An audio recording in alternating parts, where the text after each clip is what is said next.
Chapter 2. The Greenhouse and the Chapel. When Maomao had tidied up her new room, she went to see the rumored greenhouse. "Oh my gosh," she exclaimed, her eyes shining, as she observed the facility.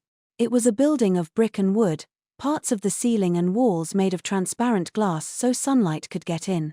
Inside, they were growing exotic succulents and even cucumbers.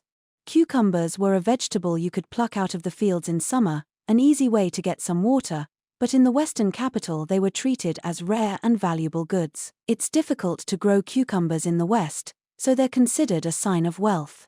For that reason, we often serve fresh cucumbers when we have visitors from farther west. They also happen to be a favorite of Master Gyokuin. He likes to eat them sandwiched between pieces of thin sliced bread. This explanation was being proffered by the gardener who ran the greenhouse. He'd even kindly prepared some bread and butter for a taster, and looked ready to whip up a little something for them to try right there. "However, Miss Maomao, you're starting to dance." "Yeah, miss, take it easy. There's people watching." Chu and Lahaku looked at her, vaguely concerned. "Hey, I know that," Maomao said, even as she whipped a pair of scissors out from amidst the folds of her robes. "Cucumbers," she sang out. "Cucumber leaves. Cucumber stems." The moment she took one of the vegetables by the stem, however, the gardener had a hand firmly on her shoulder. "Forgive me, but what, may I ask, do you think you're doing?" A vein pulsed on his forehead. "I just thought, cucumber season is almost over. You won't need these much longer. It was only going to get colder." Greenhouse or no greenhouse, Maomao suspected, it would soon be impossible to grow cucumbers. They can still be harvested. The gardener's grip got firmer. The leaves and stems, to say nothing of the fruit itself, of course, are all potential medicinal ingredients, but they'll be useless if they wither first. "If I don't take them now, when will I have the chance?"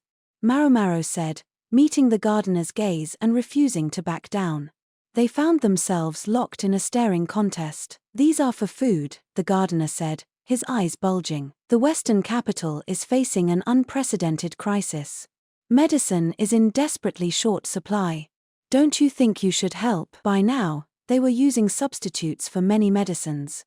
This was no time to be growing vegetables just to indulge someone's culinary inclinations. "I'm given to understand that you've received permission to use the greenhouse.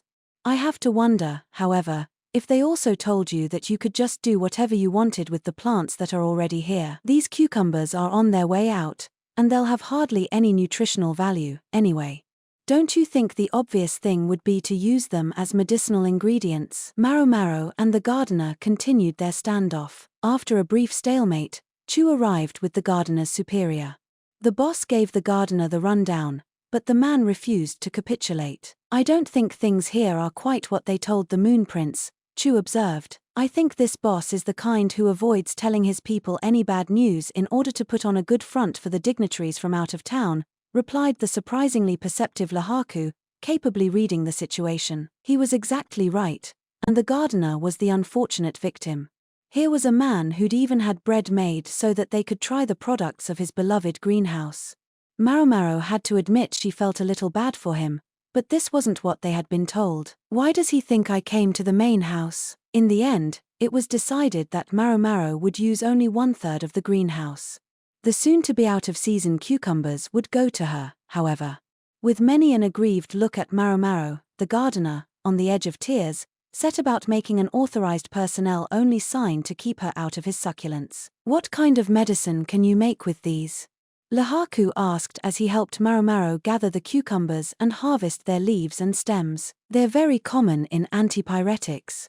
They're also effective against food poisoning and encourage urination. They can be used to induce vomiting as well." "Wait, when would you need to induce vomiting?" "When you've taken more than the necessary amount of poison, for example." "That's not a thing people normally do." Lahaku smiled genially even as he delivered the sharp quip.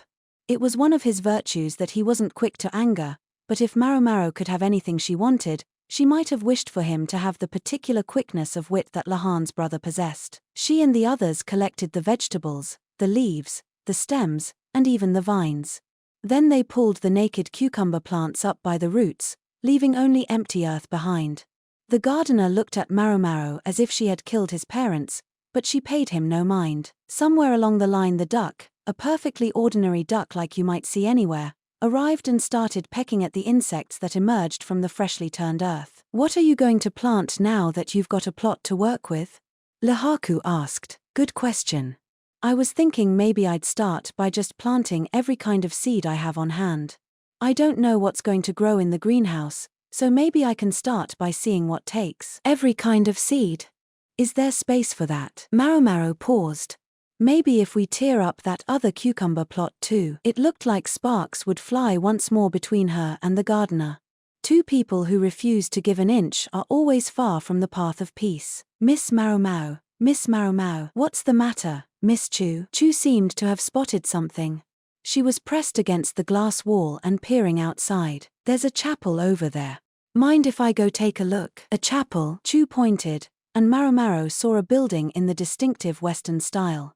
There were plenty of similar ones dotting the Western capital. Most of them seemed to have religious functions. "It's not quite like the one we were in before, though. There had been a chapel-like building on their visit last year, but this was different." Curious, Maomao followed Chu over. She'd heard that chapels were something like shrines. "It certainly has the same somber atmosphere," she thought as they entered. It was a simple hexagonal space, a single room. However, light poured through the windows, which were adorned with pictures made of colored glass, dappling the otherwise plain floor with beautiful colors. It did indeed leave Maomao with an indescribable feeling of wonder. Chu seated herself in the very middle of the room and started mumbling something. Maomao sat beside her. She didn't really know what was going on, but stayed quiet until Chu was done talking. Lehaku waited outside. The chapel would be a little crowded with all three of them in there. Phew. After a moment, Chu looked up. Coming from her, this was all a little bit odd. "Miss Chu, what were you doing there?" Maomao asked. "I was using an old language from another country to ask, 'Oh Lord, do you see us?'" "I don't get it. What's that mean?" "It's a line from the holy text of a foreign religion. You know, there are lots of very pious believers in the Western capital. If you can work in a line of scripture here or there while you're chatting, it can do wonders for your business." Chu took some writing utensils from the folds of her robe and jotted something down. "Here, Miss Maomao. It looks like you're going to be living here for the foreseeable future, so you might as well learn it." On the paper, she had written the words she had been speaking, spelled out phonetically so that Maomao could read them. "I really don't think I need to." Maomao couldn't have cared less about this subject, and had no interest in learning these words. No, I think you should." Chu didn't back down. She gripped Maomao's shoulders and looked her squarely in the eye. She wasn't leaving the apothecary with much choice. "Here we go. 1, 2. Oh Lord, are you there, Lord? OL, lard, are you there, lard? You sound like a babbling baby." Maomao thought she had said the words just the way Chu had written them, but apparently there was something wrong with her pronunciation. "Let's try again." "Let's not and say we did. Come on. This is the perfect opportunity." Chu was proving unusually stubborn. When they'd repeated the phrase several times and Maomao's diction had begun to improve, Chu finally let her go.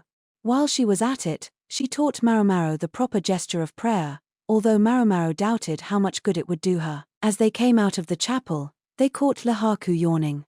"Bored? Probably. I'm gonna give you a pop quiz on this the next time we come by," Chu warned Maomao. "Yeah, okay," Maomao said. As far as she was concerned, there wasn't going to be a next time. "Let's go back for now and get some food, Miss Chu." She was confident the subject of food would divert the ever-famished attendant. Chu liked to take her meals with Maomao in order to avoid her mother-in-law, and Maomao anticipated prompt agreement. "Good idea. Mr. Quack must be starving too. By the way, how is he attending to his bathroom needs?" Chu showed no shame in the question. "I take him to the toilet whenever I'm there," said Lehaku, who could carry the quack around in his arms. "He should be fine. I left him with a bedpan. It's for female use, so I think it should work for him," Maomao replied, as unconcerned as Chu. The quack was a eunuch, so he lacked the distinguishing feature of most men. "Gee, I suddenly feel bad for the old guy. Let's get back, huh?" Lehaku said, picking up his pace. He really did look unusually concerned.